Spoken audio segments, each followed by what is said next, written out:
Hola, muy buenas tardes, profesor Carlos. Mi nombre es Pedro Enrique Nilcatzin, teniendo el placer por una vez más de darnos la materia de habilidades docentes durante el noveno cuatrimestre de la licenciatura en turismo. El día de hoy voy a presentar mi proyecto cuatrimestral de la materia ya mencionada anteriormente, poniendo en práctica todo lo que se nos ha enseñado durante este proceso de entendimiento de la materia, desde que se nos impartió la inducción, desde que se nos explicaron cuáles eran los conceptos principales, etcétera, etcétera, etcétera. Ahora es el turno de un servidor de poner en práctica todo lo que ya se vio durante el cuatrimestre y poderlo reflejar en nuestros futuros alumnos que probablemente algún día podamos llegar a tener. Sin más preámbulo, vamos a comenzar con el proyecto. El día de hoy vamos a hablar de un tema de historia y de cultura general que considero todos, por lo menos alguna vez en nuestra vida, hemos tenido el placer de haber oído de ello, de haber comentado de ello, tan siquiera al menos hemos podido reconocer los 5 aros olímpicos que más adelante vamos a explicar detalladamente en alguna parte de nuestra vida. Pero antes de eso vamos a indagar cuál fue el verdadero principio de las Olimpiadas. Como lo marca su nombre, las Olimpiadas tienen su origen en la antigua ciudad griega de Olimpia. Actualmente se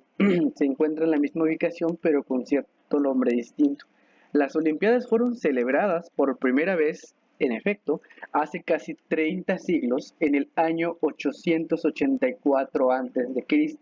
muchísimo antes de lo que se conoce como las primeras Olimpiadas, que también mencionaremos más adelante, que fueron las Olimpiadas del 1896 en la misma ciudad griega. Entonces, ya habiendo platicado un poco de esto, de cuál fue el origen de las Olimpiadas, podemos tener en cuenta que estas mismas fueron creadas por iniciativa del rey Ifitón, soberano de Elida, en el Peloponeso, donde está situada la ciudad de Olimpia en aquel entonces. Y pues gracias a que un rey en su momento quiso poner a prueba o quiso tener una cierta, digamos, un tipo de entretenimiento diferente a lo habitual para poder conocer cuáles eran las habilidades, destrezas, aptitudes que cada uno de las personas que era parte de su reino pudo haber tenido ya en una disciplina deportiva, tal cual. Las Olimpiadas eran celebradas entonces como ahora, cada 4 años, siempre en el verano, al pie de un monte que era sagrado, el Monte Altis, en donde se encuentra el templo de Zeus. Como ya mencionamos en la clase pasada, acerca de la mitología griega, Zeus era parte fundamental en la mitología griega, como ya se mencionó, porque era considerado el dios de dioses, el dios supremo, el dios creador, así como para la cultura maya era Kukulcán o como para los aztecas era Quetzalcóatl, para los griegos en su entonces era Zeus. Duraban una sola jornada, aunque con el tiempo fueron ampliadas para durar 5 días. O sea que al principio solamente duraba un día y luego se amplió para durar 5 días. Actualmente las Olimpiadas duran un mes, 30 días aproximadamente, en los que fue incluida una prueba más, la carrera de cuadrigas, que era la carrera comprobada tirada por caballos, donde el operador de la cuadriga estaba en la parte de atrás, como mayormente se refleja mucho en la película de la Guerra de Troya. Los vencedores proclamados al finalizar el quinto día recibían como premio una rama de olivo silvestre cortada por los sacerdotes de Ifitón, en los márgenes del río Alfea, en Olimpia. Curiosamente, la tradición de darle la rama de olivo silvestre a los ganadores de las Olimpiadas hasta el día de hoy se sigue respetando, además de entregar medallas de oro, entregar medallas de plata y medallas de bronce para primero, segundo y tercer lugar respectivamente. También se sigue entregando lo que viene siendo un ramo de flores, que hasta cierta parte las ramas de olivo vienen siendo representadas de esta forma. Continuamos. Las Olimpiadas fueron celebradas sin interrupción alguna durante 1269 años hasta el verano de 385 de nuestra era, en donde resultó vencedor en la competencia de boxeo un bárbaro, el armenio Barazdati. ¿Qué sucedió entonces? Fueron suprimidas poco después por el emperador Teodosio el Grande como parte de una ofensiva cristiana contra el paganismo en Grecia, ya que las Olimpiadas eran motivo de celebración, eran motivo de gran acumulación de gente y esto provocaba muchas festividades tales como exceso de, o sea, tomaba en cuenta que había mucha fiesta y el exceso de alcohol, exceso de otros vicios y que festividades que se llevan a cabo, que pues hasta cierto punto eran consideradas impuras por el tipo de ambiente que se suscitaba en ese entonces, fue por eso que el emperador Teodosio dijo que ya no quería que se realizaran más este tipo de eventos.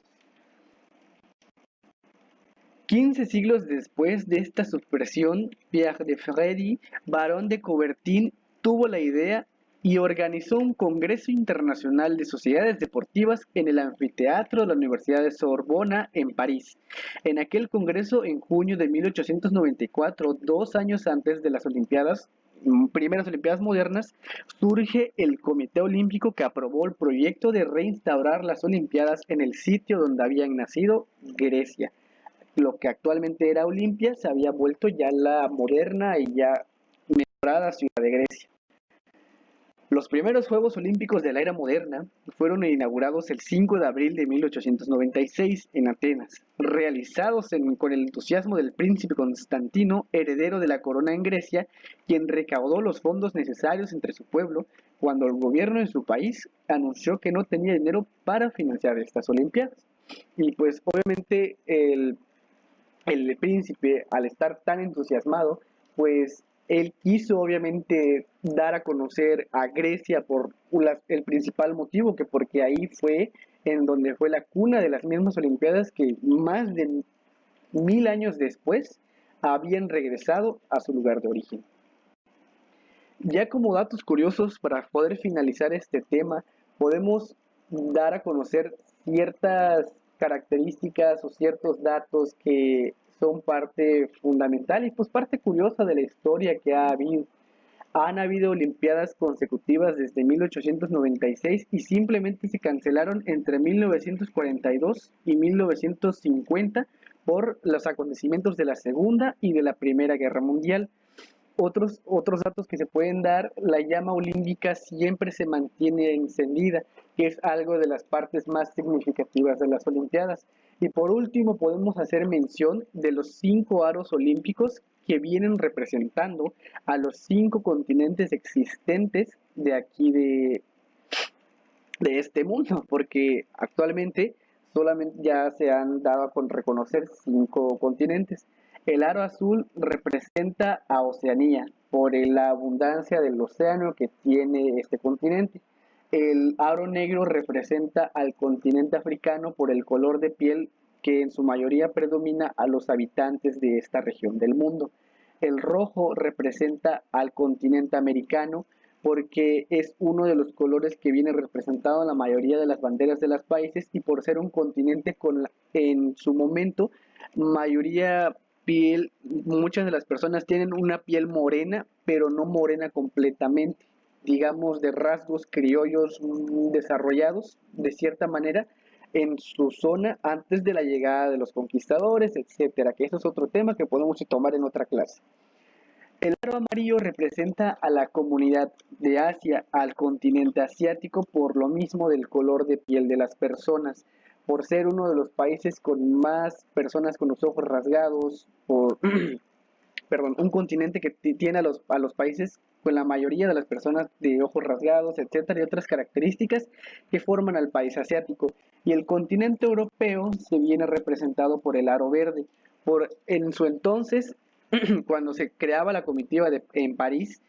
fue que se dieron cuenta de que Europa cuenta con muchas zonas verdes, muchas montañas, en general no cuenta con grandes playas o grandes desiertos como lo cuentan otros continentes. Y fue por eso que se quiso destacar que Europa era muy verde en su momento.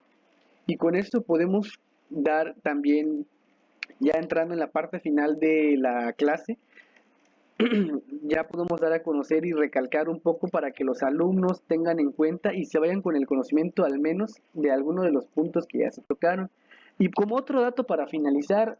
actualmente existen olimpiadas paraolímpicas, se podría decir los Juegos Paraolímpicos, que son para las personas que cuentan con capacidades diferentes, que gustan o les gustaría practicar algún deporte. También existen las Olimpiadas de Invierno, que son juegos en los cuales no se pueden realizar en las fechas habituales, ya que las Olimpiadas o los Juegos Olímpicos se festejan mayormente entre los meses de julio y agosto, ya que pues es una época en donde el verano abunda en la mayoría del país y todos los atletas pueden perdón, pueden competir bajo ambientes climáticos similares, ya que es un tema un poco muy extenso que se puede tocar en otra clase acerca de las variaciones que pueden tener los Juegos Olímpicos. Y sin más que agregar, este sería el tema de hoy. Muchísimas gracias por su atención, jóvenes, y con esto podemos concluir que los Juegos Olímpicos no son solamente, y es por eso que no son solamente juegos que se realizan cada 4 años, sino que tienen su importancia y significado desde muchísimo tiempo atrás al actual. Y eso es todo, muchísimas gracias, que tengan bonito día.